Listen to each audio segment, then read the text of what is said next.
So since it's a genetics lesson, first we need to talk about what is a trait.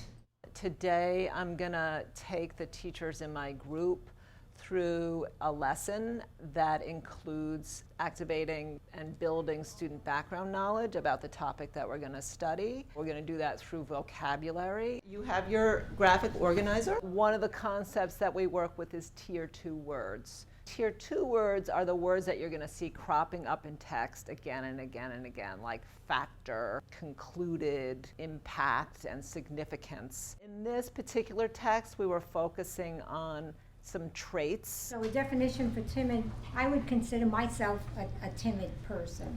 I'm not very courageous, so if someone challenges me, I typically back down. The point is to have them get really clear about them, and they were important trait words for the article.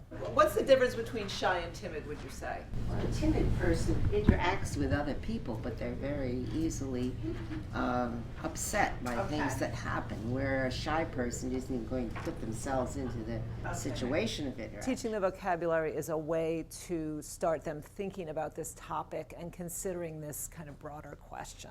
I want you to turn to your neighbor, and you have 2 starters there. You can pick one or the other. One thing I am timid about is blank, or I once knew someone so timid that he, she. Okay. A sentence starter kind of gives them a little bit of a foundation to start off with. They don't have to be quite as original. I once knew of someone timid that he or she didn't volunteer to present during a training session. One thing I'm timid about is speaking in public. Okay. What do you think would be helpful for students about doing something like this? Well, puts a word to meaning, in context. That's right. It puts the word in context. Students don't feel like they own the word unless they start saying it and using it in context. Okay, so we're going to get started. Yesterday I introduced choosing words and introducing words to students. Today we're going to be working on different ways to review words with students. Students really have to have multiple meaningful encounters with a word in order to know that word. A hat's coming around. Please pull one piece of paper out of the hat.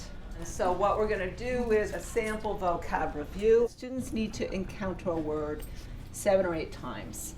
So that means we have to figure out interesting, creative ways to keep recycling and reviewing words. Knowing that I needed to do that, I was also mindful of, I don't want to eat up all my time constantly reviewing vocab words. This is a pretty quick exercise where every student gets either a word or a definition, and then they have to find each other. All right, I'm introverted. Who's got the definition? A shy person shouldn't have to walk around and look for something. Hey guys, I'm really extroverted. I just wanted to say hello. Are you extroverted? So would you go to a wedding or party where you don't know anyone? The teachers, first they put on their student hats and they tried out the exercise as students. And then as teachers, they put on their teacher hats and they created some sample exercises using the words that they had been given. We used sentence stems, and we said, here's our stem. He's feeling vulnerable because... Our word was assertive, or is assertive. Okay. And the question is, could an assertive person be aggressive? And we wanted them to act it out depending on the student. The maturity of the class. That's just the idea here, is that doing review, doing it often, trying to do review that is a bit economical in terms of your time, depending on your students' needs, but review that really requires students to be active.